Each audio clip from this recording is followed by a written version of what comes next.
السلام علیکم ورحمۃ اللہ وبرکاتہ۔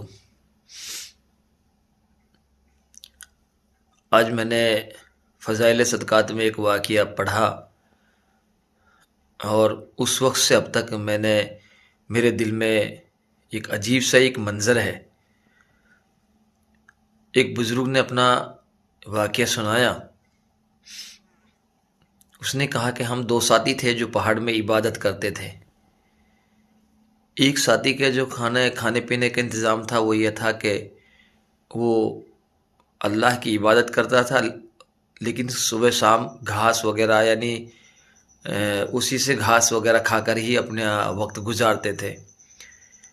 اور اس ساتھی نے کہا کہ جو دوسرا تھا اس نے کہا کہ میرا کھانے پینے کا انتظام یہ تھا کہ شام کے وقت ایک ہرنی آتی تھی میرے پاس، اور وہ اپنی دونوں ٹانگیں چیر کر میرے پاس کھڑی ہو جاتی، میں اس کا دودھ پی لیتا تھا اور اسی سے میرا گزر تھا۔ ہم دونوں ساتھی پہاڑ میں اللہ کی عبادت کرتے تھے، اور اس طریقے سے ہمارے بہت سارے دن گزر گئے اسی حالت میں۔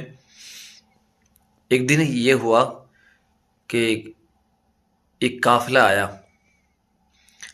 اور وہ قافلہ ہم سے دور تھا۔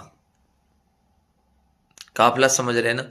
قافلہ پہلے شہروں میں، پہلے علاقوں میں پیدل یاترا کرتے تھے، اکٹھے لوگ 10 10 20 20 لوگ ان کے ساتھ، کھانے پینے کے پورے انتظام ہوتے تھے، وہ تجارت کرتے تھے، یہاں سے گئے وہاں سے آ رہے، یہاں سے جا رہے، اس طریقے سے۔ تو اس کو قافلہ کہتے ہیں۔ تو جو ساتھی جس ساتھی کا گزر دھوپ گھاس وغیرہ پہ تھا، تو وہ ساتھی نے دیکھا کہ ایک قافلہ آیا ہوا ہے، قافلہ رکا ہوا ہے۔ تو وہ اپنے اس ساتھی کے پاس آیا، یعنی جس ساتھی کے پاس ہرن آیا کرتی تھی، اس کے ہرن کا دودھ پیتا تھا، اس کے پاس آیا اور اس سے کہا کہ دیکھو آج ہمارے قریب میں ایک قافلہ ہے، اور شاید ان کے پاس کھانے پینے کا اور اچھے اچھے انتظامات ہوں گے، ہم وہاں چلتے ہیں، آج ان کے پاس جائیں گے، وہاں کچھ کھائیں گے پیئیں گے۔ تو بزرگ کہہ رہے ہیں کہ پہلے تو میں نے منع کیا کہ نہیں، ہمارے لیے اوپر والے نے جو کچھ دے رکھا وہ یہ سب ٹھیک ہے، ہم نہ چلیں وہاں پر، نہ جائیں۔ لیکن اس ساتھی نے اتنا اصرار کیا کہ وہ مجبور ہو گیا وہ بزرگ اس کے ساتھ جانے پر۔ جب ہم وہاں قافلے کے پاس پہنچے ہیں، تو بظاہر جب قافلے کے پاس گئے ہیں تو کھانا بھی وہیں کھایا انہوں نے۔ تو کھانا وغیرہ کھانے کے بعد وہ جتنی دیر رہے وہاں پر، پھر وہ واپس اپنی عبادت گاہ میں آئے جہاں وہ عبادت کرتے تھے۔ وہ ساتھی وہاں چلا گیا جہاں وہ گھاس وغیرہ کھا کر عبادت کرتا تھا، اور یہ بزرگ وہاں اس جگہ پہنچ گیا جہاں ہرنی آیا کرتی تھی۔ اب شام ہوئی، اور شام کے وقت جو ہرنی آیا کرتی تھی وہ ہرنی نہیں آئی، ہرنی کا آنا بند ہو گیا۔ کئی دن لگاتار مسلسل اس نے انتظار کیا ہرنی کا کہ ہرنی آئے گی، مجھے دودھ پلائے گی، لیکن ہرنی نہیں آئی۔ ایک عجیب واقعہ۔ اب اس میں ایسا کیا ہو گیا، اس میں کیا سمجھے آپ؟ ہرنی کیوں نہیں آئی؟ پہلے ہرنی آ رہی تھی دودھ پلانے کے لیے، لیکن اب ہرنی کا آنا بند کیوں ہو گیا؟ یہ آپ کو سوچنا ہے، اور پھر اس سوچ کو اپنے آج کی زندگی پر، آپ آج کے حالات پر بھی اس کو ڈھالنا ہے۔ ہرنی کی نہ آنے کی وجہ 3 گناہ ہو گئے۔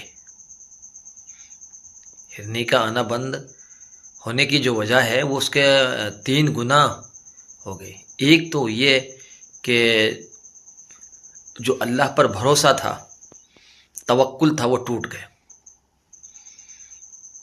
روزی سے بے فکر تھا، عبادت کر رہا تھا، تو اللہ تعالیٰ نے ایک ہرن کو انتظام دے، ہرن کوئی شکل میں اس کا انتظام کر دیا۔ تو سب سے پہلا یہ کہ اس کا وہ جو توکل تھا، بھروسہ تھا، وہ ٹوٹ گیا، ختم ہو گیا، کہ ہرنی کو چھوڑ کر وہاں وہ چلا گیا۔ دوسرا یہ ہوا کہ وہ حرص اور طمع پیدا ہوئی کہ ہم جو روزانہ اسی کو کھاتے ہیں تو وہاں جائیں گے تو اچھا اچھا کھانا ملے گا۔ یہ حرص، یہ طمع، لالچ، یہ بھی سبب بڑھ گیا، یہ بھی سبب بڑھ گیا۔ اور تیسری چیز یہ کہ جو قافلے کے اندر جو کھانا کھایا وہ حلال پاک نہیں تھا، وہ کھانا پاک نہیں تھا۔ ان کی وجہ سے اللہ تعالیٰ نے جو غیبی مدد، جو غیبی انتظامات فرما رکھے تھے، وہ سب ٹوٹ گئے، ختم ہو گئے۔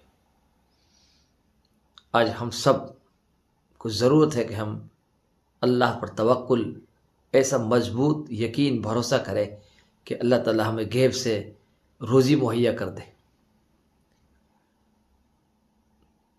آج ہماری عبادتوں میں جان نہیں ہے، ہماری نمازوں میں جان نہیں ہے، ہماری تسبیحات میں جان نہیں ہے، ہماری دعوتوں میں جان نہیں۔ کیوں نہیں؟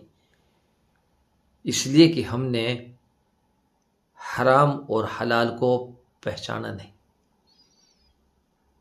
جب آپ حلال روزی کھاؤ گے تو آپ کے دل میں، دماغ میں، آپ کے جسم میں صرف ایک اس پروردگار کی باتیں ہی آئیں گی، سوچیں گی، آپ کے اس کی لگن لگا، اس کا دھیان پیدا ہوگا، مزہ آئے گا۔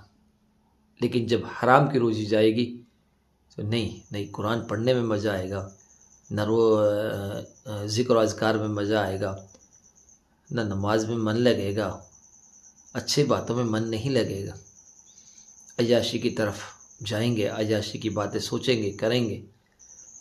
یہ فرق ہوتا ہے حرام اور حلال کے اندر۔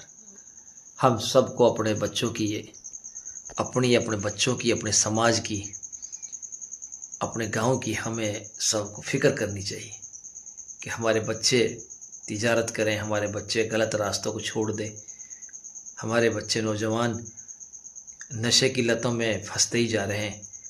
ہماری کوشش لگن یہ کہ ہمارے بچے سارے، پورے گاؤں کے میرے بچے، پورے علاقے کے میرے بچے، پورے ملک کے میرے بچے، کہ یہ سب نشے کی لتوں سے دور ہو جائیں، نشہ نہ کریں، اپنی زندگیوں کی فکر کریں، اپنے ماں باپ کی فکر کریں، اپنے بہن بھائیوں کی فکر کریں، اپنے ملک کی فکر کریں، اپنے سماج کی فکر کریں، اپنے گاؤں کی فکر کریں۔